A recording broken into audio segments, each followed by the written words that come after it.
Добро вечер и добре ве најдов. Овие гледачи најпрекрасни. Се дружиме уште еднаш по 27 пат овде на најпрекрасната и најфантастичната на цел свет А1 телевизија. Можеби не сум толку голем фрајер која Лириза и Копола Талендар, или немам толку голем имот колку што има дамата, ама сепак и јас не сум за фрлање. Ако ништо друго ќе ви свртам неколку интересни муавети. За почеток би сакал да продискутираме за една тема, за нешто што на вистина ме изненади. Веројатно знаете дека минатиот петок во Скопје на гости ни беше дојдена Лондонската филхармонија која одржа концерт заедно со маестро Симон Трпчевски. Не бев таму, ама како што пренесува медиумите, концертот поминал супер и се било во најдобар ред. Се разбира дека не ви изненади ова, изненадувањето е следно. Премиерот Никола Груевски и неговата супруга Боркица задосниле 35 минути и дошле на веќе почнат концерт, па додека се сместувале го привлекле вниманието на публиката и им попрешиле дел од видикот. Па сакам само да прашам, добро бе, зарем не име срам, зарем нема никаква култура, почит, домашно воспитување? Зарем не можеле да причекаат да дојда премиерот и сопругата па да почнат со концертот? Мислам, јас знам дека се работи за еден од 10 најпознати филхармониски оркестри на светот, а пак и тие треба да знаат и да ги почитуваат навиките на нашиот премиер. Па не може бе така, си има правила, принципи. Еве замислете, треба да се сече лента, премиерот досни, овие наместо да причекаат, сами да си ја исечат.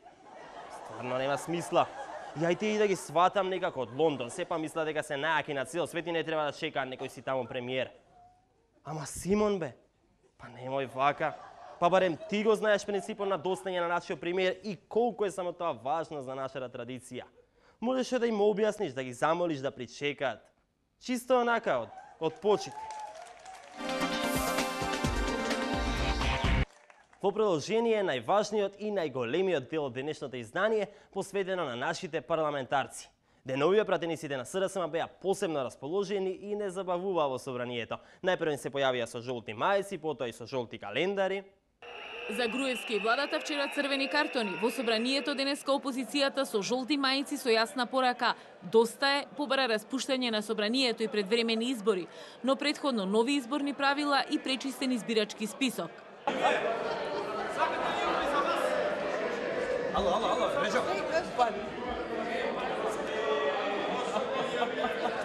Само со предвремени избори имате шанса повторно да се соочите со народот, кој кога доаѓавте на власт многу ви веруваше. Му ветивте многу, малку остваривте, особено во економијата. Со овие аргументи СДСМ ги повика пратениците од мнозинството да се надминат себе си и да гласаат за распуштање на парламентот. Груевски, кој досега 4,5 години се обидуваше да владее, ширејќи страх кој секој граѓанин што не поседува црвена ВМРО-ска книжка, денес Груевски се плаши од оние што ги плаши. Груевски ги плашеше, сега тој се плаши, баба Рога, црни мачки, ноќ на вештерките ги знам ја сите тие ваши приказни, туку една работа не ми е јасна. Што е финдера со тие календарите што ги ваѓате цело време на говорница? Па добро бе, до кога мислите да го лажете овој народ и зошто мислите дека овој народ ви верува? Фатиле цело време доста е избори, доста е избори. Зошто лажете дека доста е избори, кога сите знаеме дека доста е? Еве што е. Доста е Димовска. Хајде ќе ве молам. Мислите ние деца сме, па ќе не лажете. Мислите сме ја заборавиле доста. И понатака сме во собрание. Во средата на дневен ред пред пратениците беше интерпелацијата на министерката за култура Елизабета Канчевска-Милевска. Дај да видиме што се случуваше таму.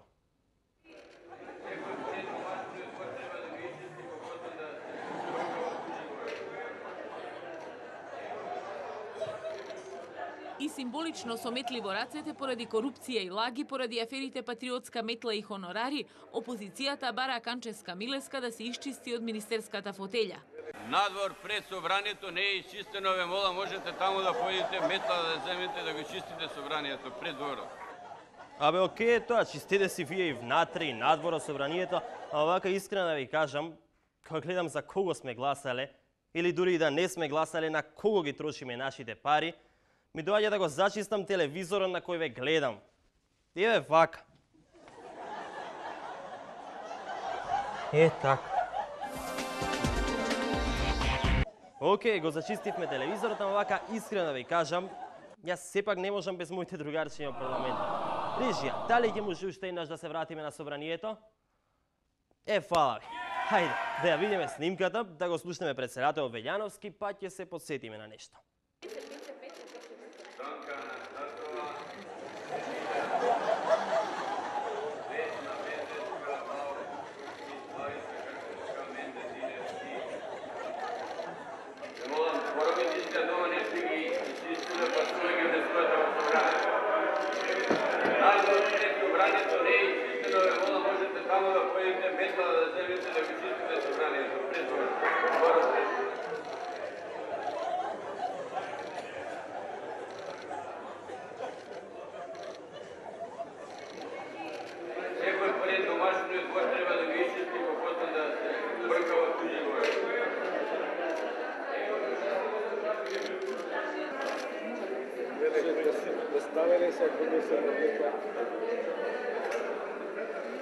Може да продолжиме да видиме сериозни.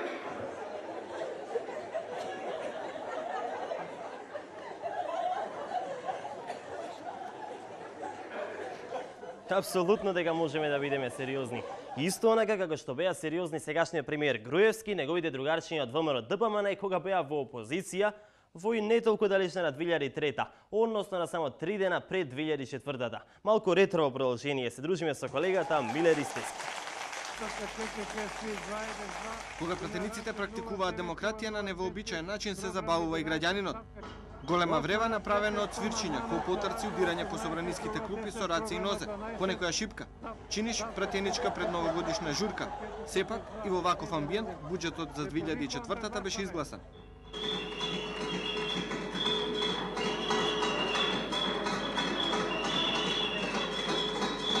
Како се снабдивте со сите тие реквизити што ги употребувате? Па добро, собранието е отворено, така да тие работи ги имаме ние во канцелариите на нашата пратеничка група. За прв пат во собранието беа истакнати и пароли. Среќна нова 49-та, дебата а не молчење, бараме збор, ништо повеќе. Дури и министерот за финансии имаше новогодишна желба. Ги повикувам господјата Ганка Самоилова и Никола Груевски да застанат овде на место на господјата Марија која ја манипулира. Желбата веднаш му беше исполнета, делумно. Сега го повикувам господинот Груевски, амандманот не се прифаќа. Лидерот на ВМРО ДПМН Груевски беше зафатен со тропање под маса. Те болат ли дланките? Ке издржиме, тоа е најмалиот проблем, верувајте.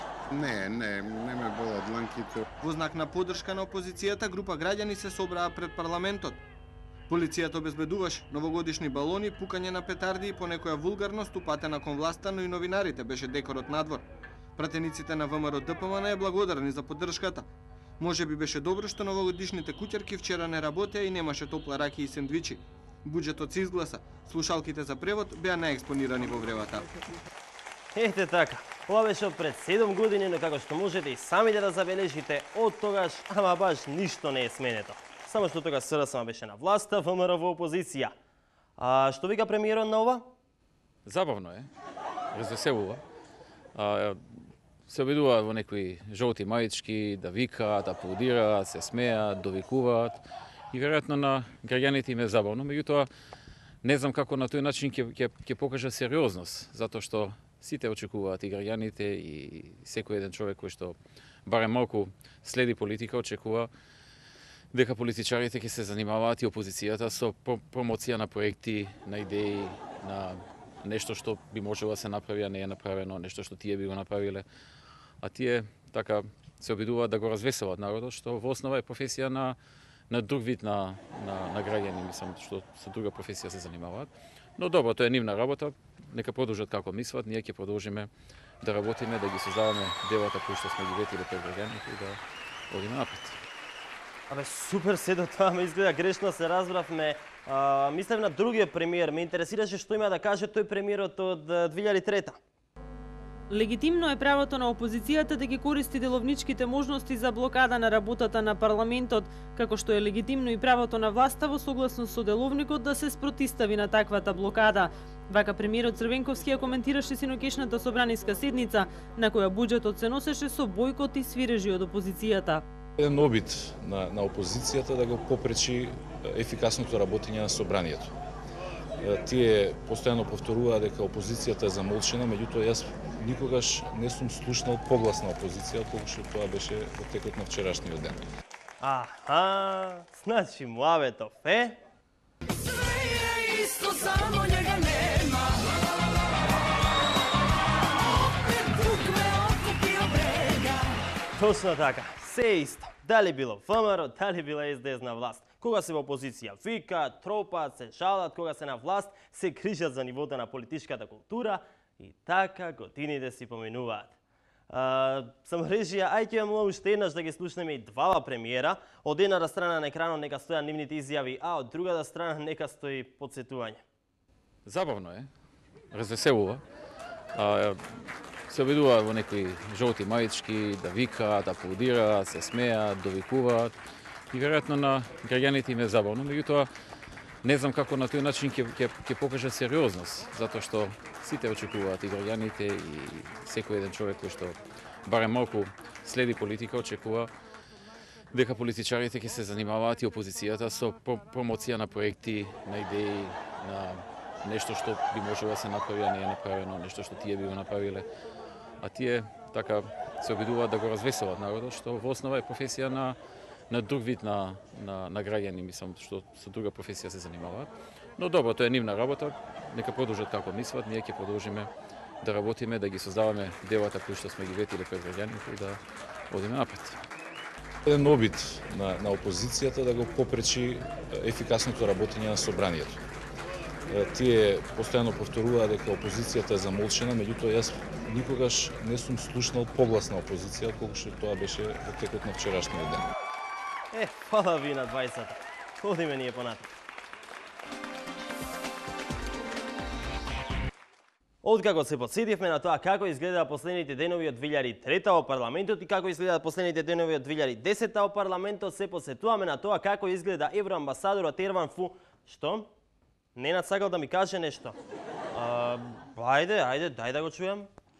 Одека завршуваме со ексклузив, имајте убав викенд, убав остаток од вечерта, уживете понатаму со А1 телевизија и во недела гледајте го Јофе од Охрид, а не знај да плива. Чао, се гледаме понеделник. Види го ти овој Ненад. Види како само лажит. Го си пишите долу, Ненад лажит. Вака се. Ко прво, Ненад имаше една мала грешка. Немој да биде Јофе не знај да плива, ти фали Т. Значи, Јофе не знај да пливаат. Мислам, не дека стварно не знам. То само Ненад такаве лажит. Немаат врска иначе. Јас сум ви уствари трикратен победник на Охридскиот пливачки маратон. Јас сум еден од најјаките и најдобрите. Море, кого лажам? По право е Ненад. Навистина не знам да пливам. Да, почитувани гледачи. Ненад ви откри мојата најмрачна тајна. Тајната која чував далеко од очите на јавноста. Но сега е тука, објавена, откриена и мислам дека сега е вистинското време да го направам она што од секогаш сум сакал да го направам. Почитувани гледачки, објавам јавен оглас или тендер или како сакате за инструкторка по пливање. Кандидатките треба да се женски, да се згодни и најубави на цел свет. Пожелно е да знаат да пливаат, но тоа нема да биде пресудно за изборот. Запомнете, физичкиот изглед е најважен. Пријавите ги очекувам на Перонаков безброј. Само ќе ме молам без инспекции и специјални полициски сили. Фала ви. И Ненад, немој да мислиш дека те заборавив, штом ти откри мојата најголема тајна, спреми се и јас да ја откријам твојата. Почитувани гледачи, ексклузивно ви откривам. Ненад не знај да вози точак.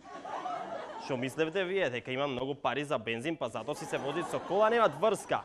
Што тука ви открив причината, а воедно и неговата најголема тајна. Пак тој да открива дека јас не знам да пливам. Ајде да го видам утре како ќе се ваѓа. Така. Толку за денес. Тајната на Ненад беше последното нешто за денешното наше дружење. Ве чекам повторно наредната недела во истиот термин во последното издание на ова шоу за 2010-та. Репризата на програмата на А1 вечерва после полноќ, на А2 во вторник во 16 часот, на a1.com.mk во секое време, а сите досегашни изданија ги имате на официјалниот YouTube канал. Адресата е youtube.com/Јофе на рапорт. Со мене се дружите и во сабота во весникот Шпиц на 18-та страна во рубриката Лажен рапорт. И по толку. Чао.